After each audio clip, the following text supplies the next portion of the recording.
Aujourd'hui, à l'émission Érable en bref, c'est évident que nous allons vous parler d'une grande compétition. Ça s'en vient. Il est question, bien sûr, de cette 20e édition du concours soliste et petits ensembles. Et puis, pour nous en parler, c'est la coordonnatrice, justement. Alors, Cynthia Viel. Bonjour, Cynthia. Bonjour Lydia. Cynthia, allons-y. J'ai adoré participer à une conférence de presse virtuelle. Vous avez finalement réussi. Est-ce que ça fait bizarre de faire ça virtuellement? Parce que les autres années, ben, c'était en direct, les journalistes étaient présents, etc.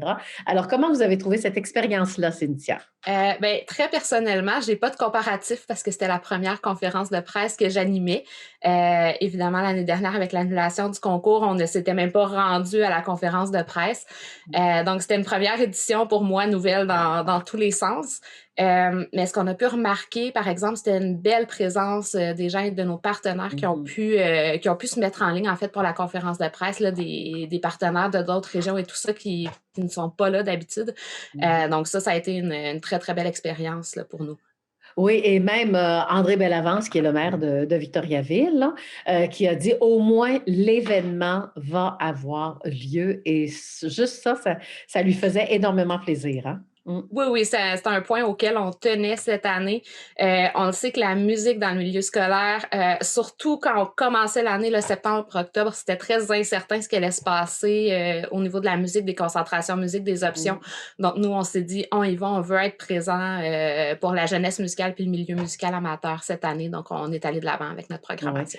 Bon. Alors maintenant, parlons cette fois-ci de les partenaires. Est-ce que ce sont les mêmes cette année, là, malgré la COVID? Il y a du nouveau, mais oui, la plupart, les mêmes sont là. Évidemment, la ville de Victoriaville, le centre de services scolaires des Bois-Francs, Yamaha est avec nous aussi. Il y a Loisirs Sport Centre du Québec là, qui nous permet d'offrir une programmation plus axée sur l'activité physique. En fait, les musiciens, c'est important qu'on bouge aussi. On est un peu des athlètes, mais avec des tout petits muscles à entraîner. Donc, on est très content d'avoir cette opportunité-là. Sinon, là, je vais de mémoire, le ministère du Tourisme, évidemment, est Mhm. avec nous. On a eu aussi cette année une belle subvention avec le Fonds d'urgence au soutien communautaire du gouvernement du Canada et la Fondation du Saint-Maurice à Trois-Rivières pour un projet de mentorat virtuel dans les écoles qui se déroule avec 10 élèves en concentration musique de Jean de Brébeuf, en partenariat Mhm. aussi avec l'Université de Montréal. Donc, vraiment, un beau soutien là, du milieu tant local provincial que le milieu musical aussi là, qui est présent avec nous. Mm. Maintenant, comment ça va fonctionner le concours soliste cette année, là? Donne-moi des détails, Cynthia. La grande question. En fait, oui, on est allé évidemment en janvier dernier, on s'est décidé pour une édition qui allait être 100% virtuelle. Euh, donc, les jeunes, en fait, les inscriptions sont encore en cours jusqu'au 1er mars. Donc, il reste quelques Mhm. jours pour s'inscrire à l'événement, pour ceux que ça pourrait intéresser. Par la suite, les participants vont avoir jusqu'au 18 avril pour nous faire parvenir la vidéo de leur prestation. Donc, c'est sûr que ce ne sera pas devant public cette année. Les participants vont s'enregistrer soit eux-mêmes, soit avec leur école, dans les cas où les écoles là, désirent s'impliquer.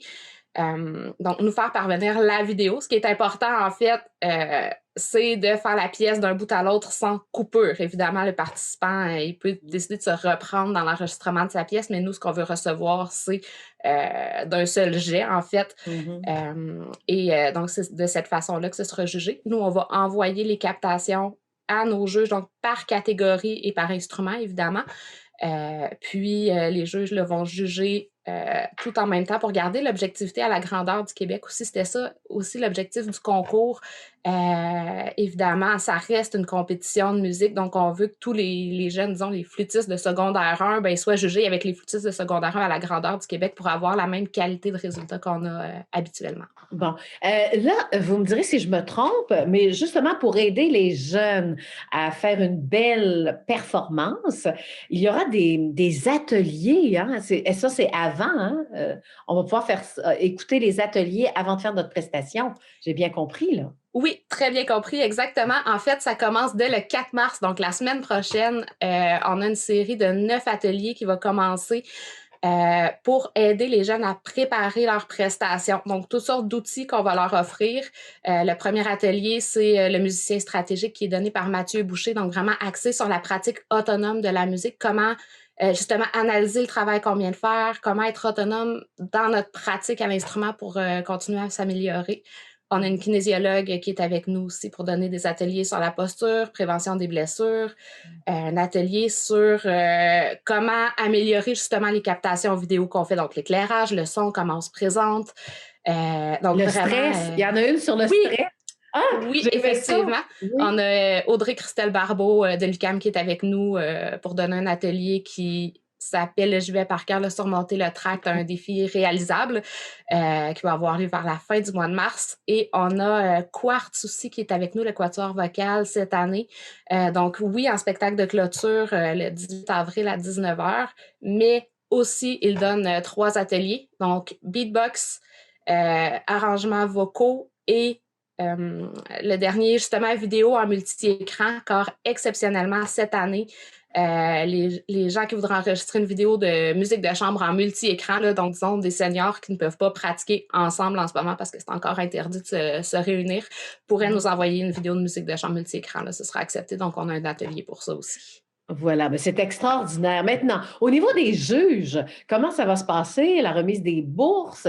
On ne fera pas de grand show, là. Il n'y a rien qui va se passer à l'aréna, là. Oublions Donc, ça, là. ben, en fait, les juges vont juger de la maison, comme on l'a dit Oui, tout à l'heure. Ils vont oui. recevoir les MP4 des prestations, donc les vidéos. Ils vont enregistrer leurs commentaires directement par-dessus la vidéo. Puis ça, c'est super utile parce que c'est vraiment en direct. Le jeune, il vient de faire une phrase musicale, le juge a quelque chose à dire, ben, il le dit directement. Il peut même faire pause sur la vidéo, enregistrer ses commentaires. Donc, pour l'élève, c'est très, très concret ce qu'il va recevoir comme commentaire. C'est très constructif. Mhm. Donc, voilà. Donc, à la suite de la réception de toutes les captations, on donne un certain délai au juge, évidemment, pour évaluer tout ça. Puis, il y aura une cérémonie de médailles qui va se faire, qu'on va enregistrer de façon virtuelle encore et qui sera diffusée pendant le Festival des Harmonies, donc quelque part entre le 20 et le 23 mai, Mhm. qui est notre événement partenaire, en fait, à Sherbrooke. Là. Donc, Oui. il y aura une cérémonie de médailles virtuelle, évidemment. Au niveau des prix qu'on sera en mesure de donner aux lauréats, c'est sûr que ça risque d'être différent. Habituellement, on a des bourses de camps musicaux à donner. Et là, Mhm. les camps, on ne sait pas encore ce qui sera possible de faire cet été. Donc, c'est difficile pour eux de s'engager à donner des bourses. Donc, si ça demeure impossible, là, malheureusement, on s'enligne un peu vers ça. Ce sera des cartes cadeaux là, chez des détaillants de musique qui seront offertes aux lauréats. Puis, on s'assure d'aller chercher tous les types là, de détaillants, là, percussion, vent, bois, cuivre et cordes, évidemment. Là. Votre présidente d'honneur, on va en parler aussi, hein? Oui, On la connaît. certainement. Oui, ben c'est Sophie Lambert qui est avec nous.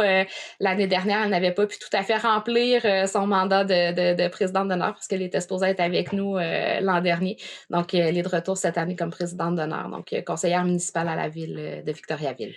Oui, et parlez-moi un peu de Mathieu Harel, hein, qui sera Oui, ben, en tout cas en présentiel, oui. en présentiel virtuel. Oui, c'est ça. Donc, oui, Mathieu Harel, qui est basson associé à l'OSM depuis vraiment plusieurs années. Donc, l'OSM est partenaire aussi à ce niveau-là avec nous.